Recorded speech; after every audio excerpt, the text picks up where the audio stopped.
اتفضل يا استاذ كوبايه الشاي. بكام ده يا استاذ؟ 50 جنيه بس. ايه؟ هو ايه اللي ب 50 جنيه؟ ايه اللي ب 50 جنيه؟ كوبايه شاي ب 50 جنيه ليه؟ 50 جنيه؟ اتجننت يا بت ولا ايه؟ ب 10 جنيه في اي حته. هو احنا بنشرب كوبايه شاي في فور سيزون ولا ايه؟ مبدئيا ما تدخليش نفسك يا مزموزيل، ما تدخليش نفسك في القصه، سيب الراجل يتكلم. وعلى كده لو خدنا واحدة كورنسون معاها. هو ايه ده؟ انت مين؟ وايه كورنا ايه اللي قلتيه؟ وعلى كده لو خدنا واحدة كورنسون معاها ايه الكورناسو ده؟ ايه الماده دي؟ هيبقى الحساب 380 جنيه. انت بتتكلمي كده ليه؟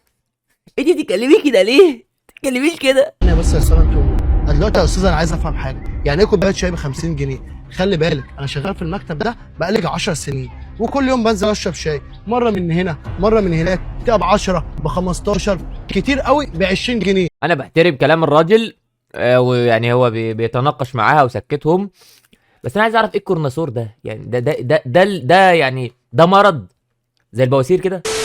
عمري ما شفت كوبايه شاي ب 50 جنيه، ليه؟ فيها ايه زياده يعني عن اي كوبايه شاي بره؟ اهو زي ما انت قلت كوبايه الشاي بتاعتي زيها زي اي حد.